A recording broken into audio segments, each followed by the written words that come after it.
So the next question is from Vima Poika. Okay, so it was a big long question, but the basic essence of the question was all his successes come from girls approaching him. He's never actually had to do it in the first place. And so he wants to know, how can I revert this situation, change from her take the first step to me taking the first step? How can he start to take initiative, and how can he start to take action? Andrew, what do you got on this? Seems like most of the time when he's talking to girls, it's out of his control. It's like when the girls are coming over to him. So what he wants to do is go and talk to the girls, but something is probably stopping him. He feels like something isn't letting him do it. It sounds like the challenge to just go and talk to the girl that he really, really wants to talk to is way too high for him at this point. So it's too big a leap. I'd say instead of just going for like his ultimate goal of talking to these beautiful girls that he wants to, he should just try to approach some people who he's comfortable with. Like maybe if he can approach like his family and friends pretty good, but then maybe if he can't even do that. The other day. Like, no. You look great today. Hey, Dad, I like your shirt. Okay, so he's beyond that level, but a girl who he doesn't find super attractive. So what you're saying is he's taking too much of a challenge on at one time, so break it down into smaller chunks. Bingo. Vima Poika. This is actually a really common thing that a lot of guys go through, and not specifically in your situation where they're used to having girls approach them and so they don't know how to approach a girl, but just in terms of having a goal they want to achieve and just trying to jump straight to that end point where it's like, I'm not going to do anything. I'm not going to talk to anyone. I'm going to sit in my room and masturbate for the next, for 6 months. And then I'm going to walk outside my door and approach a supermodel who's on a stage giving a performance to 30,000 people. They just, and surprisingly, they get incredibly anxious and can't do it. So the way to deal with it is to break your challenge down into smaller chunks. And I talk about this in the Project Annihilation, which is part of the endgame bonuses. Take it step by step by step. Work out what you want to achieve and work out where you are right now, and then break it down into a series of manageable steps. Like Andrew has said, go inside your mum. So let's say you get into a club and you're on the DF bumping and grinding with an obnoxious alpha bully, and and you see a beautiful girl, but you just it seems like it's too much at that point in time. Start out by going and talking to guys. Go out and start by talking to the bartender. Talk to the person next to you, and then go and talk to people who are a bit further away. Go and talk to people who are a little bit more intimidating, and then a little bit more, and then a little bit more. And the whole idea is you just lean a little bit over your edge. Just a little bit over your edge each time, so that by the time, you do see this girl, and yes, it's scary, but it's not that much scarier than what you've been doing, so you feel okay doing it.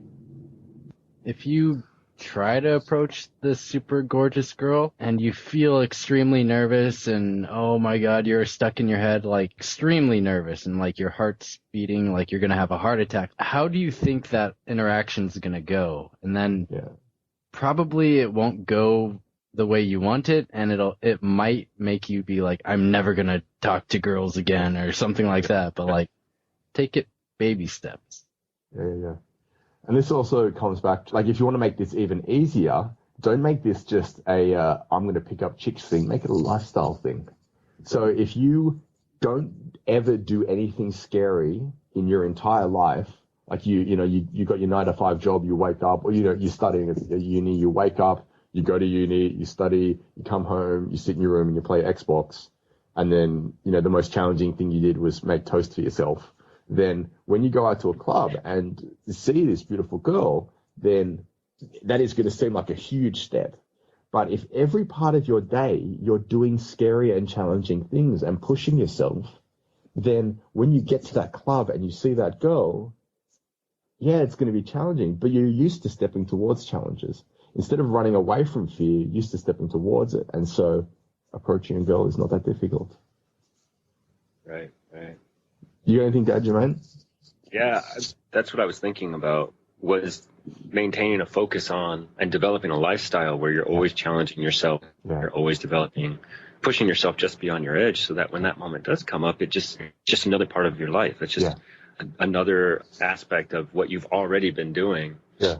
And so just remaining very focused on what it's like, and talking about the steps, one of the great first steps that I know was useful for myself at one point, and is still useful, is just doing something that pushes me just beyond my edge and really getting comfortable with that feeling and that sensation of fear, that sensation of nervousness, and becoming very comfortable with that, while also maintaining a focus on where I want to go. Like how many reps, for instance, that I want to do at the gym if I'm bench pressing or something like that. Yeah.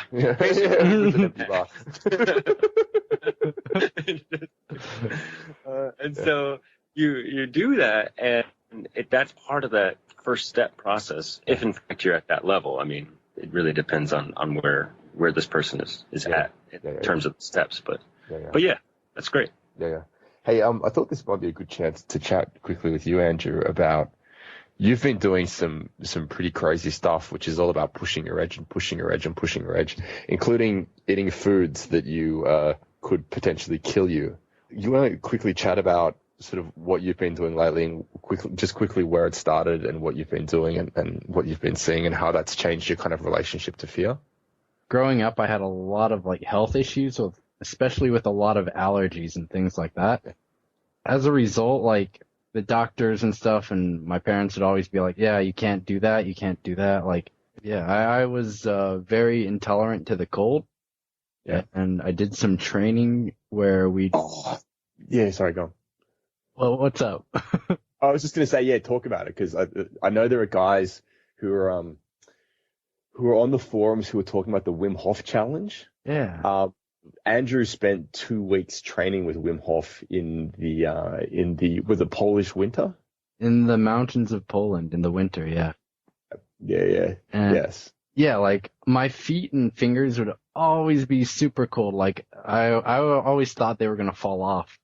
And my friend had mentioned, hey, there's this Wim Hof guy who can do all these awesome things in the cold, and he's run a marathon barefoot past the Arctic Circle in the middle of winter. And you guys can, if you're listening to this and don't believe it, check out YouTube Wim Hof, WIM_HOF, and you can watch videos of him doing this shit. Yeah. So I trained with him, and I went from not being able to like go out in the cold, even like fully dressed with a big fluffy winter coat and like warm like wool mittens and stuff like that. We started off training by like running barefoot in the snow for like just a couple of minutes. And just by taking baby steps, like standing in the snow barefoot for a few minutes and then gradually expanding that out to like an hour or so. Yeah, you can overcome huge challenges as long as like you give your body enough time and you feel like just the mental strength to be like, I know I can stand outside for an hour, like knowing that, not just saying that to yourself like an affirmation, but trusting yourself. Because, because of that, I have been able to eat chocolate for the first time in my life. Yeah. And it's interesting, I haven't gotten any rashes, where usually my hands and arms will flare up with rashes from eating chocolate. Crazy. So how has it changed the way is fear something you still have to kind of run away from, or are you able to kind of step towards fear confidently? Like fear in general of stuff? Yeah, fear in general. Just like going through this process of constantly challenging yourself, how do you feel when you see a new challenge in your life? That's part of the challenge, is actually finding some challenges. Like, okay. Like no, because I'm so like solved everything. I'm an alpha bully, man. Like, okay, for me, like the things that are really scary aren't as much the anticipation of like approaching women. Like, I've convinced myself through experience that it won't kill me. But like, okay, right in my hands right now, I've got a bag of peanut puffs, which are like these snack things, but I'm deathly allergic to peanuts. Yeah, I don't want to eat one right now, but Wait till after the call before Yeah. you kill yourself. Yeah. We don't want to record that. Well, like, Yeah. no, like, yeah, stuff that will actually kill me is what I'm really afraid of. And like, Okay. is that So little things like approaching girls and expressing yourself sexually and stuff like that. Is the fear that associated with them, is that like even exist anymore? sometimes, yeah, like, yeah. And how do you relate to it when it does? If I catch myself in the moment, I usually like be like, take it easy, like go. For it. What's gonna happen? No. Yeah. Because I know myself, if I notice fear come up around doing something, I know immediately for me that's the next thing that I need to do. Yeah. Just curious. Thanks for sharing that, man. I appreciate it. Yeah. I'll probably edit most of that out.